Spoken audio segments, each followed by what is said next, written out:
Students, I am BL Chaudhary, team botany CLC Sikar. हाँ बेटा, तो सब अच्छे हो, अच्छे से NCERT पढ़ रहे हो और अपना लेक्चर्स को वीडियो को पॉज करके बहुत अच्छे से पढ़ रहे हो ना। हाँ तो बेटा, स्वागत है आपका लेक्चर नंबर 26 में। प्रीवियस लेक्चर 25 में अपन ने पढ़ा था कवकों का एक वर्ग एस्कोमाइसेटीज सैक फंजाई, और आज अपन लेक्चर नंबर 26 स्टार्ट कर रहे हैं। तो लेक्चर नंबर 26 में अपन पढ़ रहे हैं कवकों का अगला वर्ग जो सबसे हायर फंजाई है बेसिडियोमाइसेटीज। और बेटा प्यार से इन बेसिडियोमाइसेटीज को अपन प्यार से कहते हैं क्लब फंजाई कहते हैं, प्यार से क्लब फंजाई। यस बेटा, क्लब फंजाई जो आगे क्लियर करेंगे। अब देखो बेटा कि जो बेसिडियोमाइसेटीज वर्ग है, बेसिडियोमाइसेटीज ये क्लास ऑफ हायर फंजाई है, क्लास ऑफ हायर फंजाई। एस्को और बेसिडियो दोनों हायर फंजाई होते हैं, तो क्लास ऑफ हायर फंजाई यानी उच्च कवकों का वर्ग है, उच्च कवकों का वर्ग है क्लास बेसिडियोमाइसेटीज। क्लियर बेटा। अब अपन कहें कि ये सबसे most advanced class of fungi, most advance class of fungi. तो देखिए बेटा जी, most advance class of fungi का मीन हो गया कि प्रकृति में मतलब यह कवकों का सबसे विकसित वर्ग है, कवकों का सबसे विकसित वर्ग है। यस बेटा। तो आप जानते हो कि most advance class of fungi यानी कवकों का सबसे विकसित वर्ग है क्लास बेसिडियोमाइसेटीज। और अपन कहें कि लार्जेस्ट क्लास ऑफ फंजाई यानी अगली बात अपन कहें बेटा कि यह कवकों का सबसे बड़ा समूह है, कवकों का सबसे बड़ा समूह, तो बड़ा समूह भी है। Yes, largest class of fungi. Clear बेटा। अब आप ध्यान दे देखो, अप्रोक्स आप जानते हो कि लगभग अप्रोक्स 25,000 कवक जातियां इस वर्ग से संबंधित हैं, लगभग 25,000 कवक जातियां इस वर्ग से संबंधित है क्लास बेसिडियोमाइसेटीज से। यस बेटा। अब अपन नेक्स्ट बात कहें बेटा कि देखो ये जो कवक है मोस्ट कॉमनली सीन फंजाई यानी नेचर में मोस्ट कॉमनली सीन फंजाई यानी बेटा प्रकृति में, वैसे कहूं कि प्रकृति में सामान्य रूप से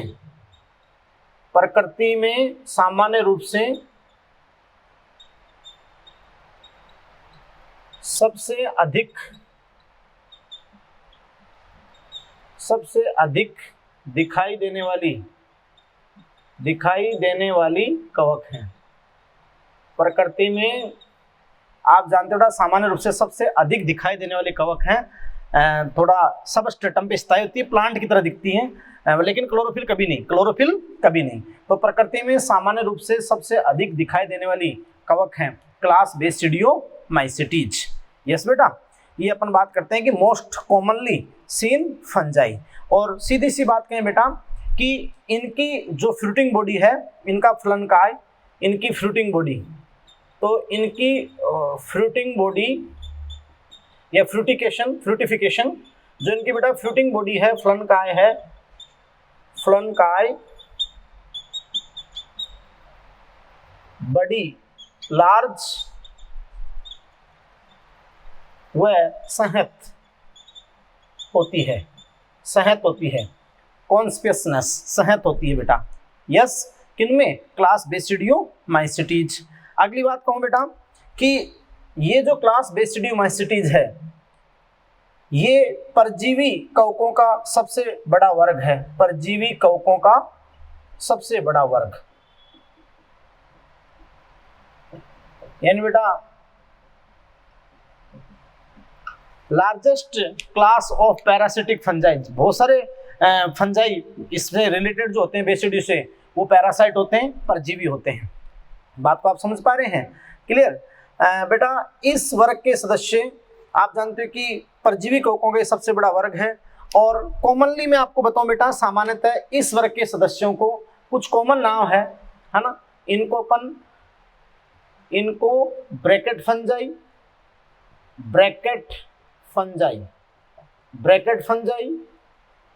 सेकंड अपन बात करें बेटा कि ब्रैकेट फंजाई के बाद पफ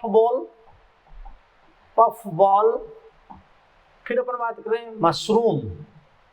तो बहुत इंपॉर्टेंट लाइन है बेटा कि इस वर्ग के सदस्यों को इनको bracket fungi, puff ball, mushroom व टोड स्टूल के नाम से भी जानते हैं। बात को समझ रहे हैं आप? तो ये इनके नाम है कि इनको bracket fungi, puff ball, mushroom व टोड स्टूल के नाम से भी जानते हैं। यस बेटा, किस क्लास के सदस्यों को? Class basidiomycetes, club fungi. Yes बेटा। अब अपन कहें बेटा कि सभी कवकों में ये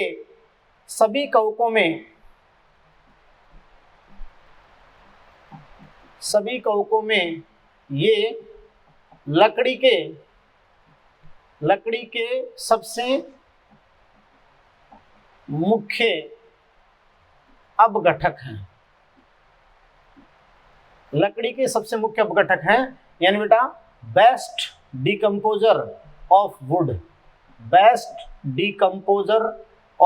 वुड, यानी लकड़ी के सबसे बेस्ट डिकम्पोजर हैं, अपघटक हैं। और बेटा आपको मैं बता दूं कि ये सेलुलोज के साथ साथ मैं आपको बता दूं कि ये समर्थ हैं, यानी दोनों प्रकार की लकड़ी का अपघटन करने में ही, है ना, सेलुलोज तथा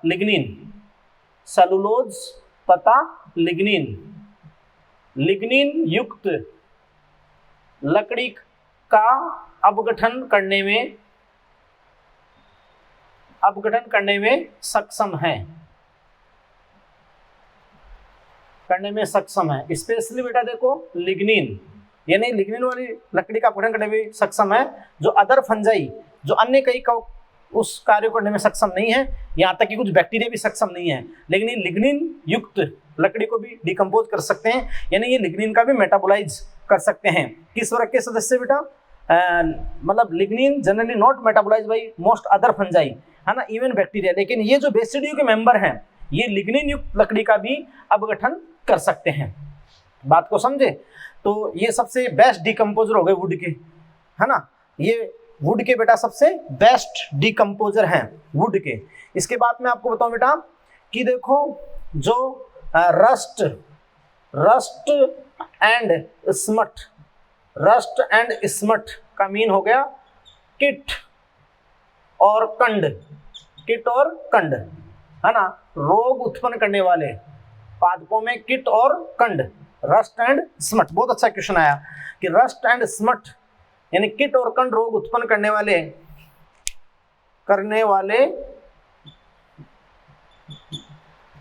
अधिकांश कवक वर्ग बेसिडियोमाइसीटीज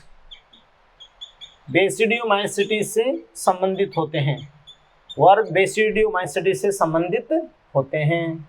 यस बेटा। तो देखो आपको बिल्कुल वर्ड टू वर्ड मैंने लाइन टू लाइन आपको लिखा है, बिल्कुल आप 100% नोट्स लिखें।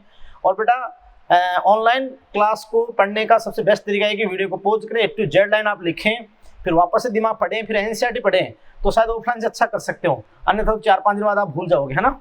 तो थोड़ा सा मेहनत करके काम करें भाई। यस, और खुश रहें, आपका खुश रहना बहुत जरूरी है भाई। क्लियर। तो देखो बेटा रस्ट और स्मट किट और कंड रोग उत्पन्न करने वाले अधिकांश कवक वर्ग बेसिडियोमाइसीटीज से रिलेटेड होते हैं। बात को समझे। अब बेटा देखो अपन नेक्स्ट इस बेसिडियोमाइसीटीज वर्ग के सदस्यों के हैबिटेट, इन आवास की बात करते हैं। आवास, इनकी माइसीलियम की संरचना क्या है, इनमें जनन के तरीके क्या हैं, और नेक्स्ट अपन जो इसके एग्जाम्पल और इंपॉर्टेंस की बात करते हैं। क्लियर।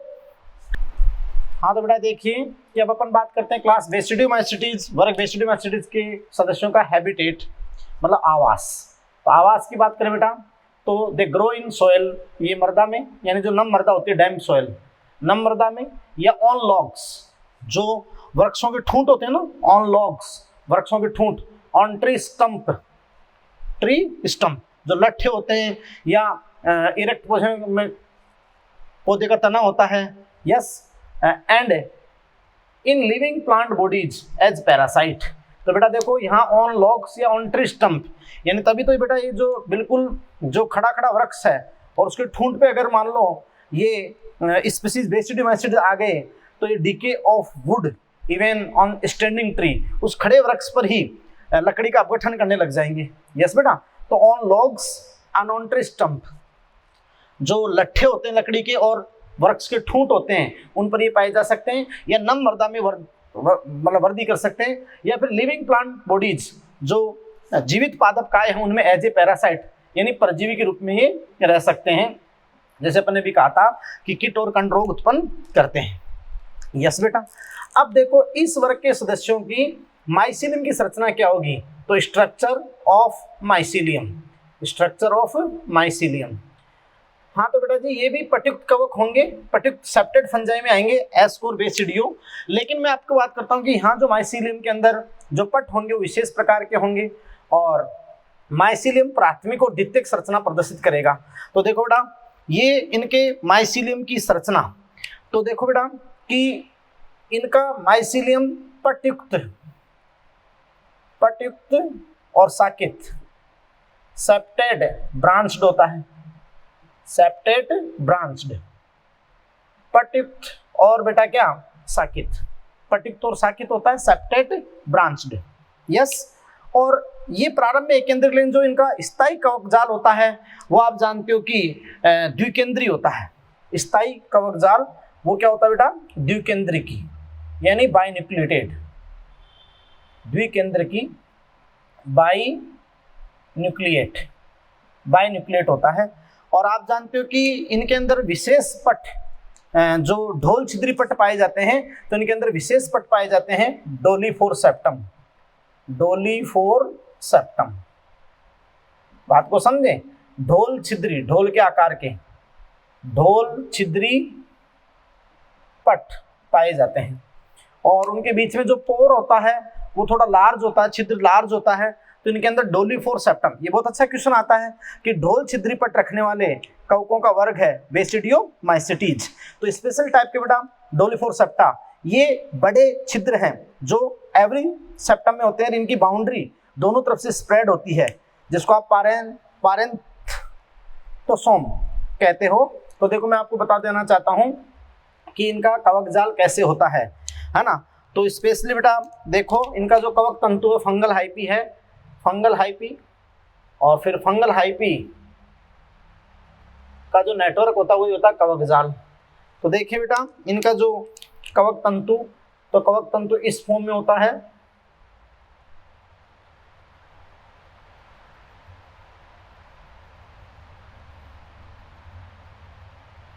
ये इस फॉर्म में इनका कवक तंतु होता है। और अब ये सेप्टा होते हैं, लेकिन इनके अंदर स्पेसिफिक सेप्टा जो ढोल छिद्री पट है,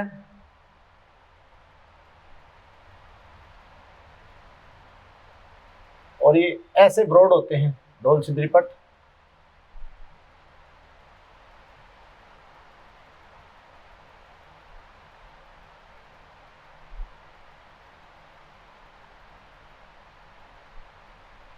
ये अपना आ जाता है कि स्पेसिफिक पट होते हैं जिनको आप कहते हो डोलीफोर सेप्टम।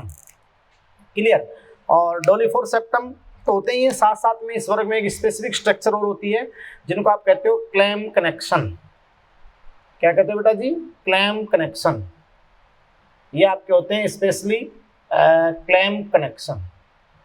तो ये तो आपके हो गए बेटा क्लैंप बंधन, क्लैंप कनेक्शन। ये लो जी क्लैंप कनेक्शन, क्लैंप बंधन।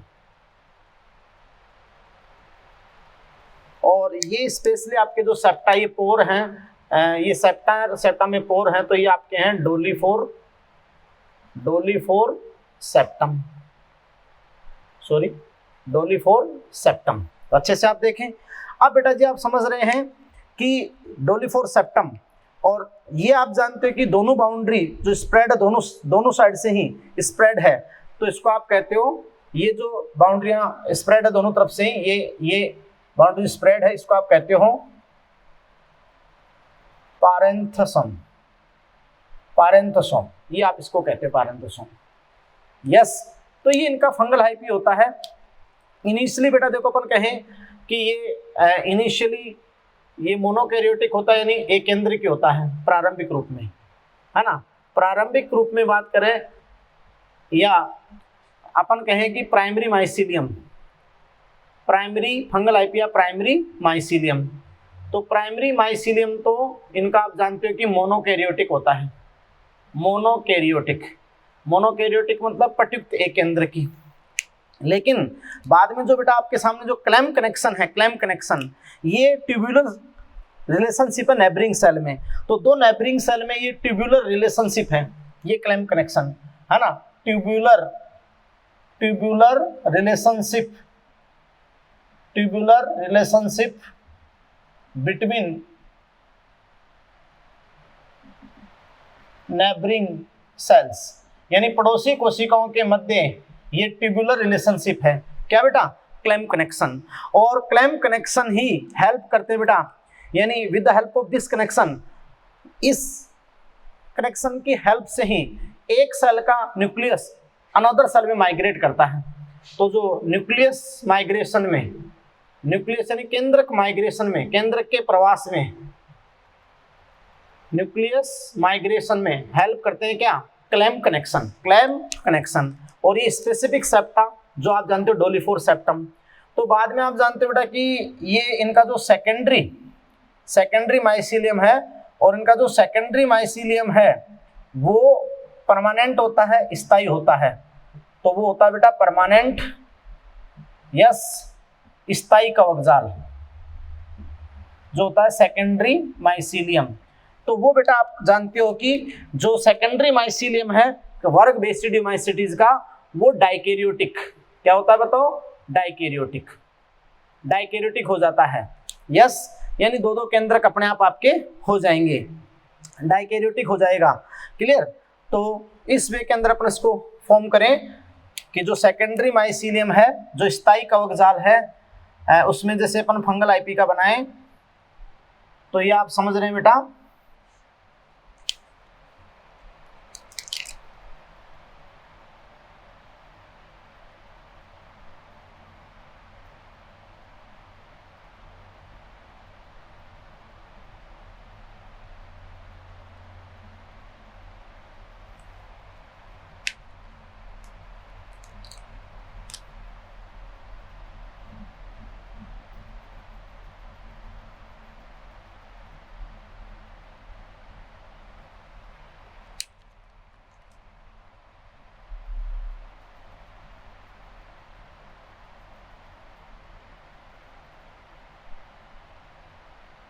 ये क्लैम्प कनेक्शन। तो ये बड़ा सेकेंडरी माइसीलियम जो है वो डाइकैरियोटिक हो जाता है, जो परमानेंट माइसीलियम है डाइकैरियोटिक। यस और नो?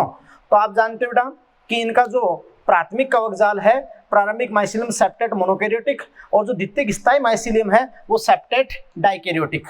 तो ये आप समझ रहे हो कि सेप्टेट डाइकैरियोटिक। और सबसे बड़ी बात कि ये डाइकैरियोटाइज जो डाइकैरियोटाइजेशन है वो tubular relationship between neighbouring cell and nucleus का जो माइग्रेशन हो क्लैम्प कनेक्शन के माध्यम से होता है। और ये स्पेशल सेप्टा डोलिफोर सेप्टा पाए जाते हैं। तो यहाँ स्पेशल सेप्टा डोलिफोर सेप्टम और क्लैम्प कनेक्शन पाए जाते हैं। बात को समझ रहे बेटा? तो ये आप समझ रहे हो कि मैंने आपको बता दिया क्लैम्प कनेक्शन के बारे में भी और डोलिफोर सेप्टा में भी। और देखो दोनों ही तरफ ये इनके एंड फैले हुए हैं, तो ये आपका पारेंथेसोम, ये स्ट्रक्चर आपकी कहलाती हैं। बोलो बेटा, तो ये किसकी? बेसिडियोमाइसिटीज की। तो 100% आप समझ रहे हैं ना? बोले भाई, बोलो यस। तो आप समझ रहे हैं बेटा, ये आपका प्राइमरी माइसीलियम और ये सेकेंडरी माइसीलियम। क्लियर? तो सब बेस्ट है ना? बोलो। अब अपन नेक्स्ट लेते हैं बेटा, इनके अंदर जो रिप्रोडक्शन कैसे होता है और जो भी आगे की स्ट्रक्चर्स की बात करते हैं, तो ये बात अपन करेंगे। हाँ, थोड़ा अपन डिस्कस कर रहे थे इनके माइसीलियम की स्ट्रक्चर की, कि इनिशियली इनका माइसीलियम, प्रारंभिक माइसीलियम मोनोकैरियोटिक होता है और वो शॉर्ट लिव्ड होता है, अल्पजीवी। लेकिन बाद में आप जानते हो कि मैंने इसे बताया कि स्पेशल सेप्टा डोलिफोर सेप्टा होते हैं, और ये नलिकाकार संबंध होते हैं, क्लैम्प कनेक्शन। और वो आप जानते हो कि न्यूक्लियस के माइग्रेशन में, डिवीजन माइग्रेशन में हेल्प करते हैं, और प्लस माइनस 2 स्ट्रैंड के न्यूक्लियस डाइकैरियोफेज बनाते हैं।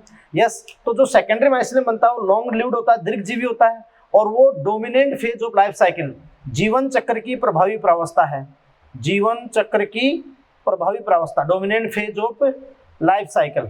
यस बेटा। और आप जानते हो कि डाइकैरियोटिक माइसीलियम है, उसको आप कहते हो डाइकैरियोफेज, डाइकैरियोफेज। और आप जानते हो क्लेम कनेक्शन ही मोनोकैरियोटिक को किसमें चेंज करते हैं, डाइकैरियोटिक में चेंज करते हैं। यस बेटा। तो ये सारी बातें मैंने आपके सामने बता दी। अब अपन इन बेसिडियोमाइसीटीज में अपन बात करेंगे रिप्रोडक्शन की, जनन, रिप्रोडक्शन। तो ध्यान दें, रिप्रोडक्शन वेज, आप समझ रहे हैं कि रिप्रोडक्शन जनन। तो बेसिडियोमाइसीटीज के सदस्यों में जो रिप्रोडक्शन है, तो आप जानते हो बेटा कि सबसे पहले आप जानते हो बेटा कि वेजिटेटिव, वो जो एसेक्सुअल का टाइप है, वेजिटेटिव रिप्रोडक्शन है ना बेटा, एसेक्सुअल का टाइप है, अलैंगिक जनन का ही प्रकार है वेजिटेटिव रिप्रोडक्शन, कायिक जनन। तो आप जानते हो बेटा कि अनुकूल परिस्थितियों में ये सारे के सारे बेसिडियो फिलामेंटस है और अच्छे से इनका बॉडी फिलामेंटस अच्छे से दिखने वाला है। तो वेजिटेटिव रिप्रोडक्शन यानी अनुकूल परिस्थितियों में, फेवरेबल कंडीशन में, अनुकूल परिस्थितियों में, अनुकूल परिस्थितियों में इनमें खंडन, फ्रेगमेंटेशन, जो मैंने आपको बताया था कि प्रयुक्त कवकों में सबसे कॉमन है, तो फ्रेगमेंटेशन मोस्ट कॉमन मेथड है, सबसे सामान्य तरीका है, मोस्ट कॉमन मेथड। यस बेटा। तो आप जानते हो कि अगर अनुकूल परिस्थितियां होगी तो ये ओनली क्या शो करेंगे, फ्रेगमेंटेशन, और फ्रेगमेंटेशन के द्वारा बहुत ज्यादा स्प्रेड हो जाएंगे, फैल जाएंगे। तो वेजिटेटिव रिप्रोडक्शन, कायिक जनन बेटा, अनुकूल परिस्थितियों में जब इनको नमी, उचित तापमान, आर्द्रता मिलेगी तो अनुकूल परिस्थितियों में खंडन, फ्रेगमेंटेशन दर्शाएंगे। और फ्रेगमेंटेशन इनमें कायिक जनन, अलैंगिक जनन का मोस्ट कॉमन मेथड है, मोस्ट कॉमन मेथड है। अब सबसे इंपॉर्टेंट अपन एक अच्छा क्वेश्चन स्टार्ट करते हैं कि जो ये आपके अपन बात की सीधी सी बात करें कि भाई जो बेसिडियोमाइसीटीज के मेंबर होते हैं, इनके अंदर जो एसेक्सुअल स्पोर यानी एसेक्सुअल रिप्रोडक्शन, अपन ये कहेंगे एसेक्सुअल रिप्रोडक्शन एब्सेंट होता तो उतना सही नहीं होगा। अपन सीधी बात कहें कि बेसिडियोमाइसीटीज के सदस्यों में एसेक्सुअल स्पोर, अलैंगिक बीजाणु, अलैंगिक बीजाणु अनुपस्थित होते हैं, एसेक्सुअल स्पोर एब्सेंट होते हैं, यानी इनके लाइफ साइकिल में सामान्यतः एसेक्सुअल स्पोर कभी नहीं बनते हैं। जो अपन पढ़ते हैं ना जू स्पोर, जैसे जू स्पोर है, एप्लेनोस्पोर है, स्पोरेंजियोस्पोर है ना, जू स्पोर, एप्लेनोस्पोर या कोनिडिया स्पोर, ऐसे किसी भी टाइप के ओइडिया स्पोर इनके जीवन चक्र में कभी नहीं पाए जाते, यानी इनके लाइफ साइकिल में एसेक्सुअल स्पोर एब्सेंट होते हैं। किसमें, बेसिडियोमाइसीटीज में। बात को समझ रहे हैं आप। अब बेटा अपन नेक्स्ट देखते हैं, सेक्सुअल रिप्रोडक्शन की बात करते हैं बेसिडियोमाइसीटीज के मेंबर में, सेक्सुअल रिप्रोडक्शन। तो सेक्सुअल रिप्रोडक्शन को मैं आपको बताऊं बेटा, लैंगिक जनन, लैंगिक जनन।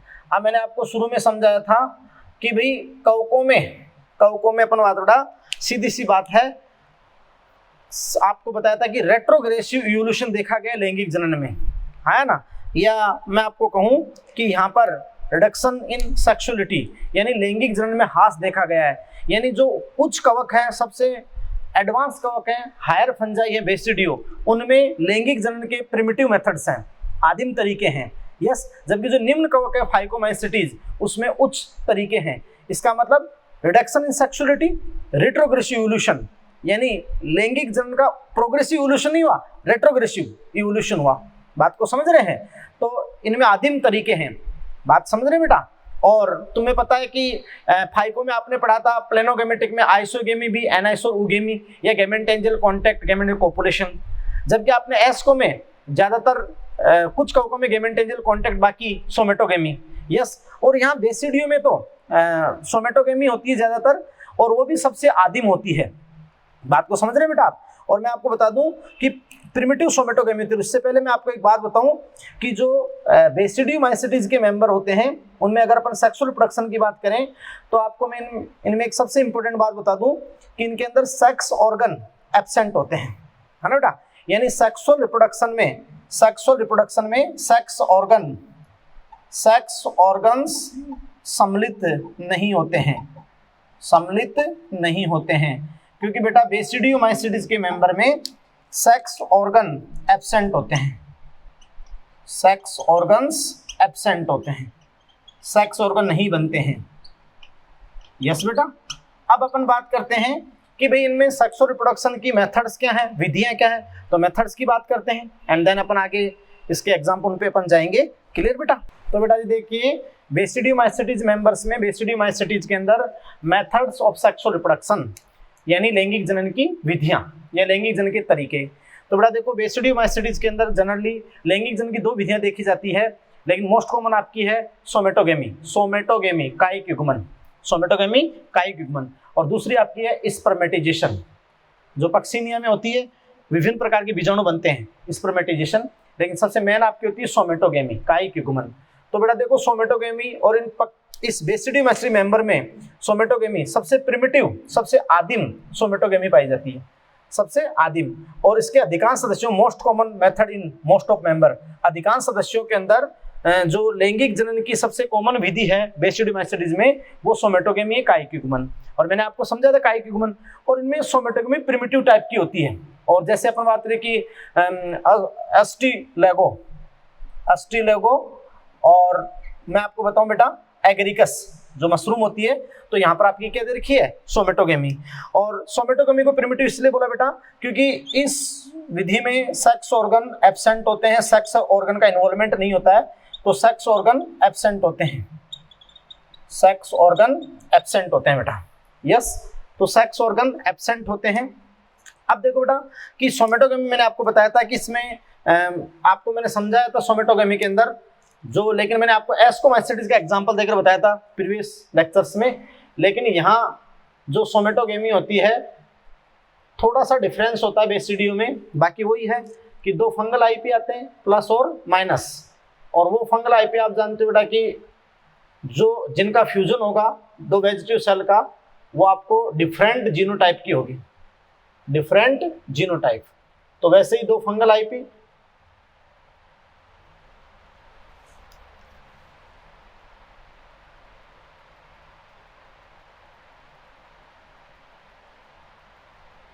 और स्पेशल डोलिफोर सेप्टम जो फंगल आईपी में है,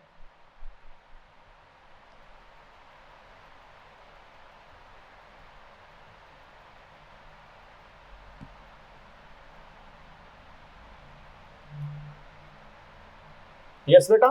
अब देखो इनिशियली आप समझ रहे हैं कि इनमें क्लैम कनेक्शन होते हैं, वो तो बात की बात अपन करेंगे, बट आप जानिए इनिशियली मोनोकैरियोटिक है, मानो मोनोकैरियोटिक, और दो डिफरेंट जीनोटाइप के स्ट्रेन है, या डिफरेंट जीनोटाइप का है प्लस और माइनस। क्लियर। तो फर्स्ट ऑफ ऑल दोनों फंगल आईपी आएंगे, ये वॉल डिजोल हो जाएंगी। वॉल डिजोल होते हैं आप जानते हो कि प्लाज्मोगेमी, इनके प्रोटोप्लास्ट का फ्यूजन होगा और क्या हो जाएगा, प्लाज्मोगेमी। तो प्लाज्मोगेमी होते ही यहाँ आप समझ रहे हैं कि प्लाज्मोगेमी जैसे इनकी वॉल डिजोल होगी, पास पास से टच होंगी तो प्लाज्मोगेमी होगी, और प्लाज्मोगेमी होते ही आप समझ रहे हैं बेटा कि यहाँ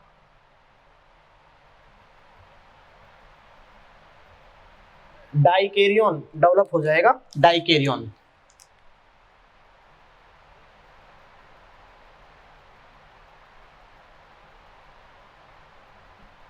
तो डाइकेरियन यहाँ पे डेवलप हो जाएगा, दो टाइप के डिफरेंट टाइप के दो जीनोटाइप के यहाँ पर न्यूक्लियस आ जाएंगे, तो यहाँ डाइकेरियन फॉर्म हो जाएगा, डाइकेरियन।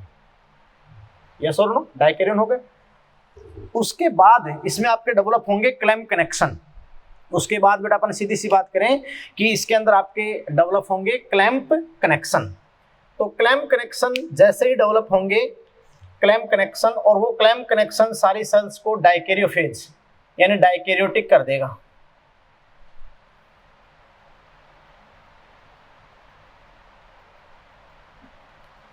क्लियर। तो फिर आप जानते हो बेटा कैसे यहाँ से डेवलप होंगे क्या, क्लैम्प कनेक्शन, ये क्लैम्प कनेक्शन डेवलप होंगे। क्लियर। और इस फॉर्म में आप जान रहे हो कि क्लैम्प कनेक्शन बन जाएंगे, और क्लैम्प कनेक्शन इस सेल को आप जानते हो कि बेटा क्या कर देंगे, सभी सेल्स को डाइकैरियोटिक कर देंगे, सभी सेल्स को डाइकैरियोटिक कर देंगे, ये क्लैम्प कनेक्शन। यस और नो, तो डाइकैरियोटिक कर देंगे। फिर आप जानते हो कि आपको मैंने कहा था कि जो डाइकैरियोटिक सेल वहाँ एस्कस मदर सेल, यहाँ बेसिडियम, तो फिर जो जो डाइकैरियोटिक हो गई, जितनी सेल आपकी बेटा डाइकैरियोटिक हो जाएंगी, सभी सेल्स आप जानते हो कि वहाँ डाइकैरियोटिक हो जाएगी। तो डाइकैरियोटिक होने के बाद इसके ऊपर स्पेसिफिक स्ट्रक्चर यानी से अपन नॉर्मली बता दें कि भाई सभी सेल्स डाइकैरियोटिक हो जाएगी,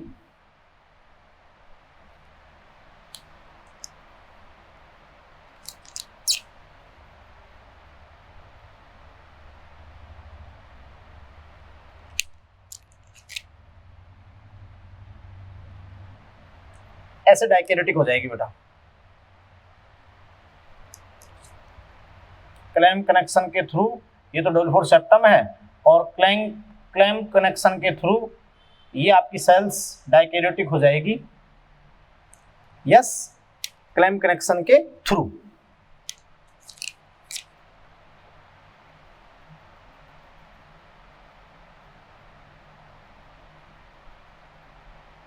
ये डाइकैरियोटिक हो जाएगी। अब जो सेल डाइकैरियोटिक हो जाएगी उसके ऊपर आप जानते हो कि एक स्पेसिफिक स्ट्रक्चर बनेगी, बेसिडियम। क्या बनेगी बेटा? बेसिडियम। तो बेसिडियम प्लूरल और स्पेशल स्ट्रक्चर आपकी बनेगी बेसिडियम। तो देखो इस शेप में बेसिडियम बनता है, जो मुग्धाकार आकार का होता है, ऐसे आपका बेसिडियम बनता है।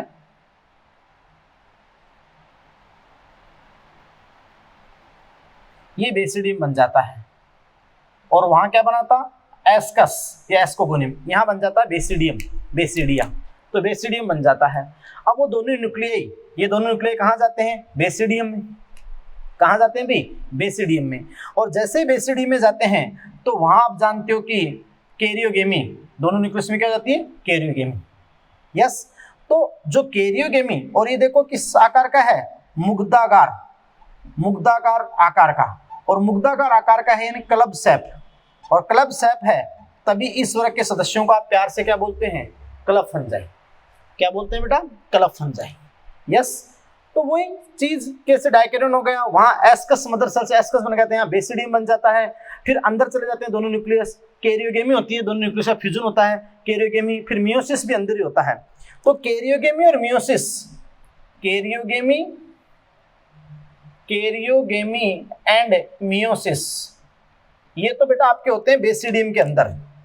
कैरियोगेमी और मियोसिस तो किस में होते हैं? बेसिडियम में। यस, लेकिन आफ्टर मियोसिस जो बेसिडियोस्पोर हैं वो एक्सोजिनसली अरेंज होते हैं, बहिर्जात रूप से अरेंज होते हैं। तो आफ्टर मियोसिस बेटा, उसके बाद आपको बताएंगे कि आफ्टर मियोसिस जो बेसिडियोस्पोर हैं, बेसिडियोस्पोर,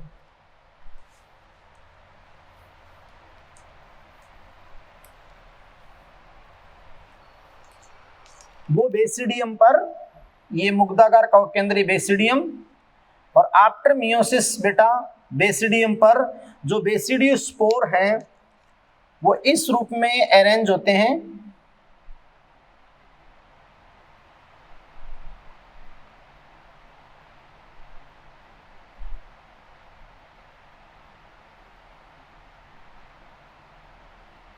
ये मुग्धाकार रूप में इस अरेंज होते हैं, तो बेसिडियोस्पोर होते हैं। ईच और एवरी न्यूक्लियस से 4 हैप्लॉइड बेसिडियोस्पोर, यानी जो 4 अगुणित हैप्लॉइड, 4 अगुणित बेसिडियो बीजाणु। और बेटा ये तभी क्लब आकार के क्लब फंजाई कहलाते हैं। और ये जो 4 अगुणित बेसिडियो बीजाणु हैं एक्सोजिनसली अरेंज होते हैं। एक्सोजिनसली अरेंज मतलब ये बेटा आप जानते हो बहिर्जात रूप में विन्यासित होते हैं, बहिर्जात रूप से विन्यासित होते हैं। जबकि एस्कोस्पोर क्या थे बेटा? एंडोजिनसली थे। एस्कोस्पोर कैसे थे? अंतर्जात रूप से, और बेसिडियोस्पोर कैसे? बहिर्जात रूप से। ये मियोस्पोर हैं, यानी अर्धसूत्री विभाजन के उत्पाद हैं, तो ये मियोस्पोर है, मियोस्पोर। फिर जो प्लस का बेसिडियोस्पोर से प्लस का कवक तंतु, और माइनस का बेसिडियोस्पोर से माइनस का कवक तंतु, यानी अंकुरित हो जाता है। बात को समझे? तो ये सबसे मेजर डिफरेंस है। उसके बाद अपन देखते हैं बेटा कि इनके अंदर जो फ्रूटिंग बॉडी होती है बेसिडियो में, वो सभी मेंबर में नहीं होती है, कुछ मेंबर में फ्रूटिंग बॉडी होती है, और फ्रूटिंग बॉडी इनकी कम विकसित होती है, इसको कहते हैं फ्लनकाय। और इन बेसिडियोमाइसिटिस की फ्लनकाय को आप कहते हो बेसिडियोकार्प, बेसिडियोकार्प। और बेसिडियोकार्प जैसे प्रेजेंट होती है मशरूम में प्रेजेंट होती है, लेकिन जैसे पक्षिनिया में इनमें बेसिडियोकार्प नहीं पाई जाती है। तो बेसिडियोमाइसिटिस की फ्लनकाय को, बेसिडियोमाइसिटिस की फ्लनकाय को आप क्या कहते हैं, बेसिडियोकार्प। और बेसिडियोकार्प जैसे एगेरिकस मशरूम इनमें उपस्थित होती है, जबकि पक्सिनिया इनमें क्या होती है, एब्सेंट होती है। क्या बेटा, बेसिडियोकार्प। यस, तो ये बात अपन आपको कहते हैं। तो सीधी सी बात है कि इनके अंदर स्पेशल स्ट्रक्चर बेसिडियम बनते हैं। कैरियोगेमी और मियोसिस दोनों बेसिडियम के अंदर होते हैं, लेकिन अपन बात करें जो बेसिडियोस्पोर हैं वो एक्सोजेनसली अरेंज होते हैं, बहिर्जात विन्यासित होते हैं, क्लब फंजाई कहलाते हैं। फिर बेसिडियोकार्प इनकी फलनकाय होती है जो कुछ ही सदस्यों में होती है, जैसे एगेरिकस मशरूम में, लेकिन पक्सिनिया में क्या होती है, एब्सेंट होती है। बोलो बेटा, अरे बोलो भाई। तो वर्ड टू वर्ड मैंने आपको एक एक शब्द, एक एक लाइन इनके मैंने करवा दी आपको। यस, अब बेटा देखो अपन नेक्स्ट देखते हैं। तो नेक्स्ट इनके जो एग्जाम्पल या इकोनॉमिक इंपोर्टेंस है, हाँ बेटा ध्यान दीजिए। तो फर्स्ट आपका मेथड था सोमेटोगेमी, जो ऑस्ट्रेलेगो और इन सब में ज्यादातर में देखा जाता है। दूसरा एक मेथड है बेटा स्पर्मेटाइजेशन। स्पर्मेटाइजेशन में कई प्रकार के स्पोर्स बनते हैं। तो ये अधिकांशतः किट रोग उत्पन्न करने वाले कवकों में देखा जाता है। किट रोग जो रस्ट डिजीज करते हैं, रस्ट फंजाई जैसे पक्सिनिया, तो पक्सिनिया में मोस्ट कॉमन है। अब यहाँ पर पक्सिनिया के बारे में बताते हैं। पक्सिनिया ग्रेमिनस एक ब्लैक रस्ट ऑफ वीट यानी गेहूं के तने पर एक काला कीट रोग उत्पन्न करता है। ऐसे पक्सिनिया की और भी जातियां होती है, Puccinia recondita brown rust of leaf करता है ना बेटा। देखो पक्सिनिया एक भिन्नाश्रयी कवक है कि पक्सिनिया अपने लाइफ साइकिल में 2 होस्ट में अपना जीवन चक्र पूरा करता है। इसका प्राइमरी होस्ट तो होता है वीट, क्योंकि डिजीज किस में करेगा, वीट में, और ज्यादातर डिजीज में करेगा वीट में रहेगा। लेकिन इसका जो अल्टरनेटिव होस्ट होता है वो एक बारबेरी पौधा होता है। अल्टरनेटिव होस्ट यानी सेकेंडरी होस्ट जो बारबेरी पौधा होता है, जो एक खरपतवार है। और वो गेहूं के अल्टरनेट, जब गेहूं नहीं होता तो बारबेरी होता है, और जब बारबेरी नहीं होता तो गेहूं होता है। फर्स्ट ऑफ ऑल देखो बेटा कि जो प्लस माइनस के बेसिडियोस्पोर हैं, प्लस माइनस के बेसिडियोस्पोर यानी बेसिडियो बीजाणु, ये बेसिडियो बीजाणु बारबेरी के पौधे पर, बारबेरी की पत्ती पे जैसे आते हैं और अंकुरित होकर कवक तंतु बनाते हैं, तो फर्स्ट ऑफ ऑल वहां पर पिकनेडियल कप बनते हैं, पिकनेडियल कप, और पिक्नोस्पोर बनते हैं, पिक्नोस्पोर। फिर उस बारबेरी के पौधे के नीचे, बारबेरी पौधे पत्ती के नीचे की साइड आपके बन जाते हैं एसिडियल कप और हो जाते हैं एसियो स्पोर, एसियो बीजाणु, एसियो स्पोर, एसियो बीजाणु। अब आप जानते हो कि अब ये एसियो स्पोर किस पर अटैक करेंगे, वीट प्लांट पे। एसियो स्पोर किस पर अटैक करेंगे, वीट प्लांट पे। तो मैं आपको बता देना चाहता हूं बेटा कि primary infection take place through aeciospore, यानी वीट के प्लांट में प्राइमरी इन्फेक्शन किसके थ्रू होता है, प्राइमरी इन्फेक्शन, प्राथमिक संक्रमण, प्राइमरी इन्फेक्शन होता है बेटा किसके थ्रू, एसियोस्पोर वीट में। और फिर ये चेंज होते हैं यूरिडोस्पोर, यूरिडोस्पोर जो सेकेंडरी इन्फेक्शन, यानी फिर गेहूं के पौधों में जब फैलता है संक्रमण तो किसके थ्रू फैलता है, यूरिडोस्पोर के थ्रू। किसके थ्रू फैलता है बेटा, जो सेकेंडरी इन्फेक्शन है वो यूरिडोस्पोर के थ्रू फैलता है। और फिर वहां पर प्लाज्मोगेमी, कैरियोगेमी, तो मोटिव युक्त बाइन्यूक्लिएटेड, और कैरियोगेमी होने के बाद आपके बनते हैं टेलिटोस्पोर, टेलिटोस्पोर। फिर आप जानते हो बेसिडियम बनते हैं, तो कैरियोगेमी हो जाती है, मियोसिस होते हैं, वापस बेसिडियोस्पोर, गेहूं का पौधा खत्म हो जाता है, बेसिडियोस्पोर किस पे आ जाते हैं, बारबेरी के पौधे पे आ जाते हैं। तो खैर इतना आपके है नहीं, लेकिन आप इतना याद रखना कि डिफरेंट टाइप के स्पोर बनते हैं, और वो 5 टाइप होते हैं, बेसिडियोस्पोर, पिक्नोस्पोर, एसियोस्पोर, यूरिडोस्पोर और टेलिटोस्पोर। यस और नो। तो ये टाइप के आपके स्पोर बनते हैं। तो ये मैंने आपको पक्सिनिया का सारा बात भी बता दी, मेथड भी आपको बता दिया। अब बेटा अपन अदर एग्जांपल और उनका इकोनॉमिक इंपोर्टेंस अपन देखते हैं यहाँ पर। तो देखिए आप अगला नेक्स्ट थोड़ा देखो, बेसिडियोमाइसीट्स के जो अदर मेंबर हैं, एग्जांपल और इनके आर्थिक महत्व की बात करते हैं, इकोनॉमिक इंपोर्टेंस की बात करते हैं। तो देखो यहाँ पर bracket fungi, bracket fungi, bracket कवक। तो ब्रैकेट फंजाई इसका नाम क्यों पड़ा बेटा, क्योंकि इसकी जो ये फ्रूटिंग बॉडी है वो ब्रैकेट के समान है, फलनकाय, फलनकाय ब्रैकेट के समान, ब्रैकेट समान फलनकाय है, इसलिए आप कहते हो ब्रैकेट फंजाई। और ये बेटा लकड़ी पे ग्रो करते हैं, एपिजाइलिक होते हैं, जैसे लाइकोप्रोडोन, तो लकड़ी पे वर्दी करती हैं और ब्रैकेट के समान फलनकाय होती है, तो आप इनको कहते हो bracket fungi, bracket fungi. Yes बेटा। और वुड यानी लकड़ी पे उगती है ये, और ब्रैकेट के समान फलनकाय होती है, इसलिए आपने क्या कह दिया, ब्रैकेट फंजाई। फिर आपका देखो पफ बाल, पफ बाल आपका है सैप्रोफाइटिक फंजाई, मर्तोपजीवी कवक है पफ बाल। और बेटा आप जानते हो कि जो फ्रूटिंग बॉडी है पफ बाल की, फ्रूटिंग बॉडी, फ्रूटिंग बॉडी को आप फलनकाय को आप छेड़ते हैं, फलनकाय को, तो ये आप जानते हो कि ब्लैक पाउडर, काला पाउडर, काला पाउडर बिखेरती है। कौन? पफबाल, है ना। जैसे अपन बात करें कि एग्जाम्पल क्लेविटिया, और इस क्लेविटिया से क्लेविटीन एक एंटी कैंसर औषधि भी प्राप्त होती है। क्लेविटीन एंटी कैंसर औषधि भी प्राप्त होती है। यस बेटा। इसी के साथ अपन बात करते हैं स्मट कवक, कंड रोग, स्मट फंजाई जो है। तो जो स्मट फंजाई है बेटा, मैं आपको बता दूं कि ये स्मट डिजीज करता है, कंड रोग करता है, और ज्यादातर कंड रोग से संक्रमित होते हैं बीज, सीड होते हैं, है ना। तो जैसे जो एस्टिलेगो न्यूडा ट्रिटिकी लूज स्मट ऑफ व्हीट, गेहूं में ढीला स्मट रोग उत्पन्न करता है। ऐसे एक होता है बर्ड नेस्ट फंजाई। तो बर्ड नेस्ट फंजाई की भी बेटा जो मैं आपको बता दूं, इसकी भी जो फ्रूटिंग बॉडी होती है वो पक्षी के घोंसले की तरह होती है, इसलिए वो आप कहते हो बर्ड नेस्ट फंजाई, जो से रिलेटेड होते हैं बेसिडियोमाइसीटीज से। अब देखो सबसे इंपॉर्टेंट और सबसे कॉमन एग्जांपल आएगा बेटा मशरूम, और मशरूम की फलन क्या होती है? बेसिडियोकार्प, जो ज्यादातर में खाने योग्य होती है। मशरूम बेटा अम्ब्रेला के समान, जो छाते के समान, सांप की छतरी जिसको बोलते हैं, छाते के समान होती है, जो जमीन पे रेनी सीजन में ग्रो करती है। और आप रेनी सीजन में जहाँ गोबर ये पड़ा होता है, पशुओं की विष्ठा पड़ी होती है, वहां पर आप अच्छे से मशरूम को उगते हुए देख सकते हो। यस, या लेकिन वो जो आप जनरली उगती है वो टोडस्टूल होती है, लेकिन अपन खाने वाली मशरूम भी उगा सकते हैं। तो बेटा आप जानते हो कि इसलिए प्रकृति में सबसे अच्छे दिखने वाली जो कवक है वो बेसिडियोमाइसीटीज है, और उसका मेंबर आपका मशरूम। तो ये अम्ब्रेला के समान है बेटा, और इनकी बेसिडियोकार्प और रेनी सीजन में ये अच्छे से दिखती हैं। अब देखो बेटा कुछ mushroom some mushroom are edible, खाने योग्य होती हैं, क्योंकि उनकी फलन का बेसिडियोकार्प खाने योग्य है। देखो बेटा मोस्ट डिलीशियस मशरूम, सबसे सुस्वादु, सबसे स्वादिष्ट मशरूम इस पूरी पृथ्वी की है, स्वादिष्ट मशरूम। तो स्वादिष्ट मशरूम है एगेरिकस बाइस्पोरस,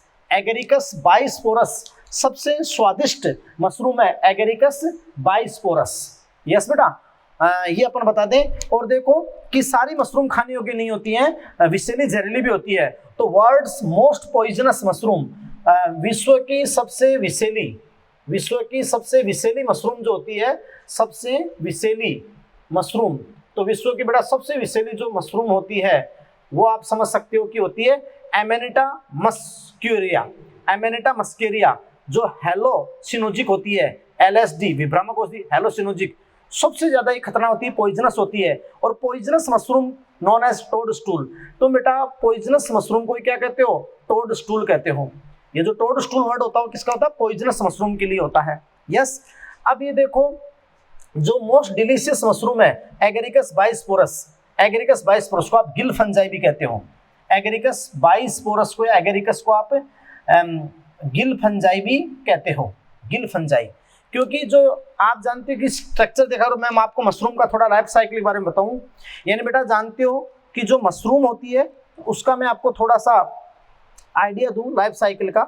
तो आप ध्यान देना, एगेरिकस कैम्पेरेटिस कॉमन मशरूम है, और बाइस्पोरस सबसे डिलीशियस है। ये मर्तोपजीवी होती है, सैप्रोफाइटिक होती है।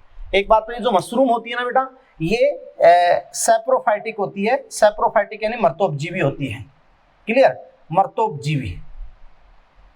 यस, अब ये जो बेटा आप जानते हो कि जो एगेरिकस बाइस्पोरस है या ये जो मशरूम है, आप जानते हो कि सैप्रोफाइटिक है, और बिल्कुल ऐसे बिल्कुल सबस्ट्रेटम जो होता है वो सड़ी गली या नम मिट्टी का होता है।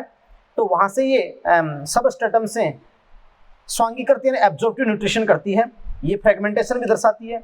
मशरूम के अंदर वही दो माइसीलियम होते हैं, प्राइमरी और सेकेंडरी, है ना, और वही सोमेटोगेमी होती है। इनमें जन्म में क्या होती है बेटा? सोमेटोगेमी मैंने आपको बताया था एगेरिकस और ऑस्ट्रेलेगो में। तो सोमेटोगेमी इनमें देखी जाती है मशरूम के अंदर, और इनको बटन फंजाई भी कहते हैं। वही मोनोकैरियोटिक, प्राइमरी माइसीलियम मोनोकैरियोटिक होता है, प्लस माइनस की फंगल आईपी होती है। जैसे ही वो अपनवादी प्लाज्मोगेमी होती है तो डाइकैरियोटिक हो जाती है, फिर क्लैम्प कनेक्शन से पूरी डाइकैरियोटिक हो जाती है। तो सेकेंडरी माइसीलियम होता है, और सेकेंडरी माइसीलियम पर आप जानते हो कि बेसिडियम बनता है, वही प्लाज्मोगेमी कैरियोगेमी होती है, और फिर आपका क्या होता है? मियोसिस होता है। तो मैं आपको बता दूं बेटा कि जैसे मशरूम में आपने ऊपर जैसे ऐसे छतरी के समान संरचना देखी होगी, आप डायग्राम देखेंगे तो आप जानते हैं कि इस रूप में मशरूम में ये छतरी के समान जो संरचना होती है ये आप जानते हैं, उसको आप कहते हैं पाइलस। पाइलस उसको अपन बोलते हैं, क्या बोलते हैं बताओ? पाइलस। क्लियर बेटा? और आप जानते हैं कि फिर ऐसे फेरी रिंग्स होती है, तब इनको अपन क्या कहते हैं? गिल फंजाई। गिल फंजाई कहते हैं। तो ये आपकी बेटा जो ऊपर बटन के समान आकार की होती है वो आपकी होती है पाइलस, और अंदर जो फेरी रिंग्स दे रखी हैं गिल्स, तो वो आपके होते हैं गिल्स। यानी जो फेरी रिंग्स होती हैं वो आपकी होती है गिल्स। यस बेटा, अंदर जो फेरी रिंग्स दे रखी है। और फिर आप जानते हो कि एक नीचे वरंत आता है, उसको आप कहते हो स्टाइप। ये वरंत आता है, उसको आप कहते हो स्टाइप, वरंत। और यहाँ सब स्ट्रेटम होता है, राइजोमोर्फ, और ये सब स्ट्रेटम होता है क्योंकि मर्तोपजीवी होती है। क्या होती है? मर्तोपजीवी। जो एनसीईआरटी के अंदर जो डायग्राम दे रखा है उसको बहुत अच्छे से आप करें बेटा। और इसका लाइव पैटर्न भी यही होता है कि सबसे पहले बटन, फिर आप जानते हो कि ये ग्रो करता करता वेलम, गिल्स, अंदर फेरी रिंग्स बनती है, ऊपर आपके स्टाइप है ना, पाइलस। तो पाइलस बन जाता है, गिल्स, स्टाइप, और नीचे आप जानते हो राइजोमॉर्फ। राइजोमॉर्फ, ये यहाँ पे राइजोमॉर्फ जो सबस्ट्रेटम से अटैच होती है, और ये मर्तोपजीवी होती है। क्या? मशरूम। तो ये मैंने बेसिडियो की सारी प्रोसेसेस आपको बता दी, कंप्लीट आपको रिप्रोडक्शन मेथड और सारी बातें आपको मैंने बता दी। तो इसी के साथ बेसिडियो माइस्टीज कंप्लीट हो गया। अब अपन फंजाई की जो नेक्स्ट क्लास देखते हैं, और वो लास्ट क्लास है ड्यूटेरोमाइस्टीज, जिनको अपन इम्परफेक्ट कहेंगे। क्यों कहेंगे? तो नेक्स्ट अपन देखते हैं। थोड़ा आप ध्यान देने को, क्लास ड्यूटेरोमाइस्टीज जो लास्ट है, और उसको अपन बोलते हैं द फंजाई इम्परफेक्टी। इम्परफेक्टी मतलब अपूर्ण कवक। अपूर्ण कवक बेटा इनको अपन क्यों बोलते हैं? तो अपन सीधी सी बात कहेंगे कि बेटा इनको अपूर्ण कवक क्यों कहते हैं। ये सीधे मैं ऐसे आपको लिखूं कि ये अपूर्ण कवक कहलाते हैं। ये अपूर्ण कवक कहलाते हैं क्योंकि इनमें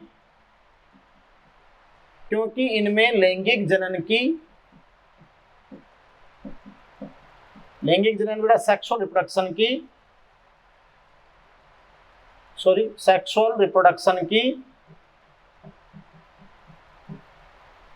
परफेक्ट स्टेज ज्ञात नहीं है। यस बेटा, तो देखो ड्यूटेरोमाइस्टीज के मेंबर को आप कहते हैं फंजाई इम्परफेक्टी, अपूर्ण कवक। और ये अपूर्ण कवक इसलिए कहलाते हैं क्योंकि इनमें लैंगिक जनन सेक्सुअल रिप्रोडक्शन की परफेक्ट स्टेज ज्ञात नहीं है।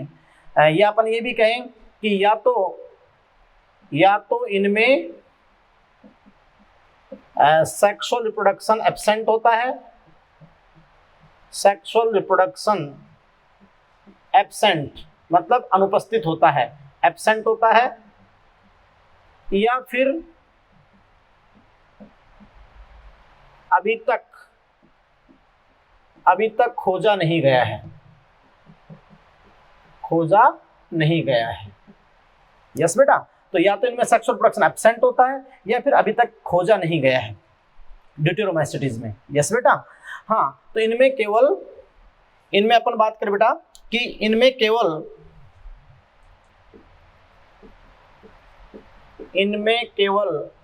अलैंगिक जनन यानी एसेक्सुअल रिप्रोडक्शन, यस और नो बेटा, या वेजिटेटिव फेज ज्ञात है। यस बेटा, समझ रहे आप? और मैं आपको बताना चाह रहा हूं कि जैसे ही लैंगिक जनन में खोज हो जाती है ना बेटा, जैसे आप जानते हो कि इस वर्ग के सदस्यों में जैसे ही लैंगिक जनन की विधि ज्ञात हो जाती है, खोज ली जाती है, ज्ञात हो जाती है, तो इन्हें लैंगिक बीजाणु के आधार पर तो इन्हें एस्कोमाइसिटीज या बेसिडियोमाइसिटीज में रख दिया जाता है। एस्कोमाइसिटीज या बेसिडियोमाइसिटीज में रख दिया जाता है। ये बात आपकी होती है बेटा, एस्कोमाइसिटीज या फिर किसमें, बेसिडोमाइसिस में शिफ्ट कर दिया जाता है, मूव कर दिया जाता है। जिस टाइप के मतलब सेक्सुअल स्पोर बनते हैं, जिस टाइप के सेक्सुअल स्पोर बनते हैं सेक्सुअल स्पोर के बेसिस पे, और जिन जिन समूह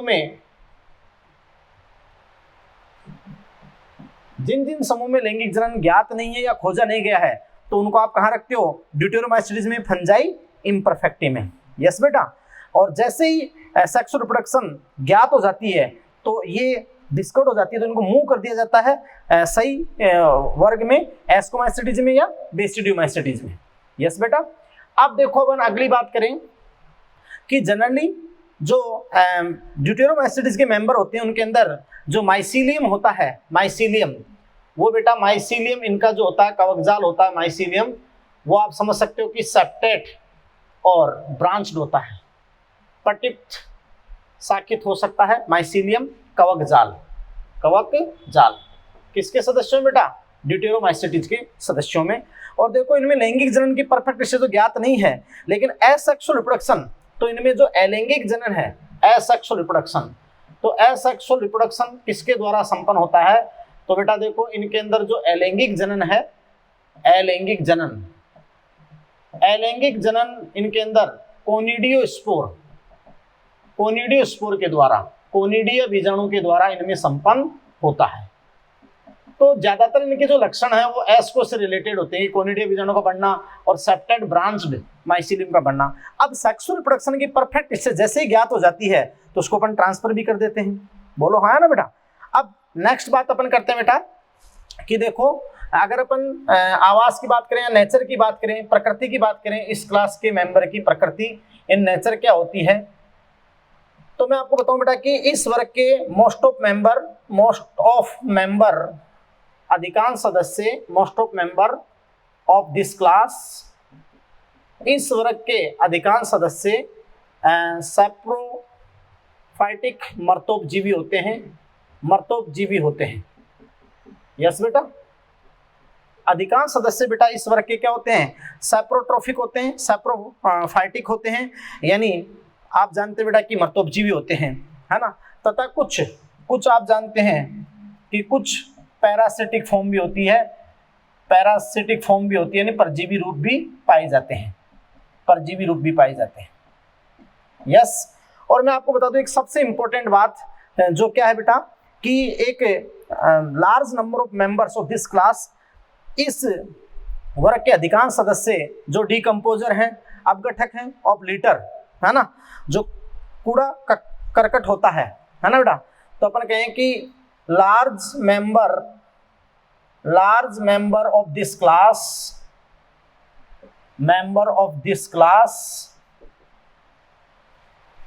इस वर्ग के अधिकांश जो सदस्य होते हैं वो आप जानते हो कि डीकम्पोजर हैं, डीकम्पोजर हैं, और डीकम्पोजर ऑफ लीटर, लीटर के अपघटक हैं, लीटर के क्या है, अपघटक, इसलिए खनिज चक्रण में महत्वपूर्ण भूमिका निभाते हैं, खनिज चक्रण में बहुत अच्छी भूमिका ये निभाते हैं क्योंकि लीटर के अपघटक हैं। यस बेटा। तो मैं यहां पर लिखूं, नेक्स्ट अपन देखते हैं तो कि large number of member of this class are decomposer of litter, यानी आप जानते हो कि इस वर्ग के अधिकांश सदस्य लीटर के अपघटक हैं। लीटर आप जानते हो बेटा, लीटर के अपघटक, लीटर के अपघटक, लीटर आप जानते हो जैसे पेड़ पौधे की शाखा पत्तियां, मर्द शाखा पत्तियां टूट जाती है, मर्द जंतु होते हैं, तो आप जानते हो जो लीटर फाल होता है वो तो लीटर के अपघटक है, इसलिए मिनरल साइक्लिंग में सबसे इंपॉर्टेंट रोल करते हैं। और एग्जांपल जैसे मैं एक दूं बेटा, ट्राइकोडर्मा, ट्राइकोडर्मा, तो ट्राइकोडर्मा, यस, और trichoderma as a bio control agent भी आपका यूज होता है, जो ट्राइकोडर्मा होता है। इसके अलावा बेटा देखो कुछ अन्य मेंबर जो इसके डिजीज करते हैं, तो अन्य मेंबर का मैं आपको सामने एग्जांपल दूं, जैसे फंजाई का मैं आपके सामने नाम दूं अल्टरनेरिया, तो अल्टरनेरिया, तो बेटा आप समझ सकते हो कि अल्टरनेरिया सोलेनी, और अल्टरनेरिया सोलेनी आप जानते हो क्या करता है, अर्ली ब्लाइट ऑफ पोटैटो, है ना, अर्ली ब्लाइट ऑफ पोटैटो, यानी आपको पता होना चाहिए बेटा ये पैरासाइट की तरह अर्ली ब्लाइट ऑफ पोटैटो कि पोटैटो की लेट ब्लाइट जो की थी वो तो आप जानते हो कि फाइटोप्थोरा इन्फेंसिटेंस जो फाइकोमाइसीट्स से रिलेटेड था, बट अल्टरनेरिया सोलेनी जो है अर्ली ब्लाइट ऑफ पोटैटो, आलू की अगेती अंगमारी, आलू की अगेती अंगमारी, अगेती अंगमारी के लिए रेस्पॉन्सिबल होता है ये अल्टरनेरिया सोलेनी, जो कई बार क्वेश्चन आ चुका है। यस, और ट्राइकोडर्मा जो एक बायो कंट्रोल एजेंट की तरह यूज होता है, अल्टरनेरिया सोलेनी जो डिजीज करता है, और वो डिजीज करता है आलू की अगेती अंगमारी। Yes, Alternaria सोलेनी। ऐसे आपका बेटा होता है सर्कोस्पोरा पर्सोनेटा, मैं आपको बता दूं सर्कोस्पोरा पर्सोनेटा। तो सर्कोस्पोरा पर्सोनेटा जो होता है वो करता है बेटा टिक्का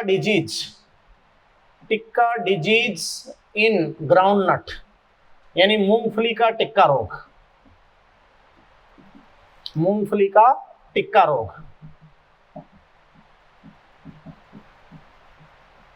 टिक्का रोग उत्पन्न करता है। यस, ऐसे अपन बात करें बेटा कि एक आपका एग्जांपल है कोलेटोट्राइकम फैकुलेटम या कोलेटोट्राइकम जो स्पीसीज होती है कोलेटोट्राइकम, तो ये कोलेटोट्राइकम भी इसी से रिलेटेड होता है। और कोलेटोट्राइकम की एक स्पीसीज होती है कोलेटोट्राइकम,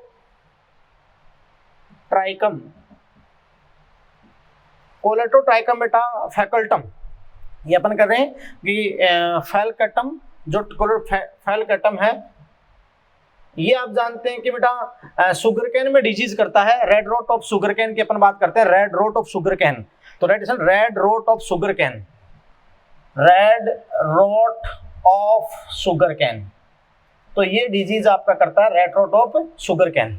यस, क्लियर बेटा। हाँ, और आप जानते हैं कि हेलीमेंथोस्पिरम ये ओराइजी भी करता है, ये एक ट्राइकोफाइटोन होता है, ट्राइकोफाइटोन जो रिंगवॉर्म ह्यूमन में जैसे ये दांत खुजली होती है ना, ये करता है। और कोलेटोट्राइकम फैकुल्टम मैंने आपको बता दिया, falcatum red rot of sugar cane, tikka disease मैंने आपको बता दिया। तो ये सारे इसके एग्जांपल हो गए ड्यूटेरोमाइसीटीज के। तो इसी के साथ आपके फंजाई कंप्लीट हो गए बेटा। तो बहुत अच्छे से इस लेक्चर को करें, बहुत अच्छे बेसिक और ड्यूटेर इसमें बताया गया है, सारे एग्जाम क्वेश्चन एनसीईआरटी का एक एक लाइन एक एक वर्ड बताया गया है। मस्त रहे, अच्छे रहे और वीडियो को बहुत पॉज करके बहुत अच्छा सीखें। Thank you very much. Clear बेटा। तो अब अपन नेक्स्ट लेक्चर में चलेंगे। Thank you very much.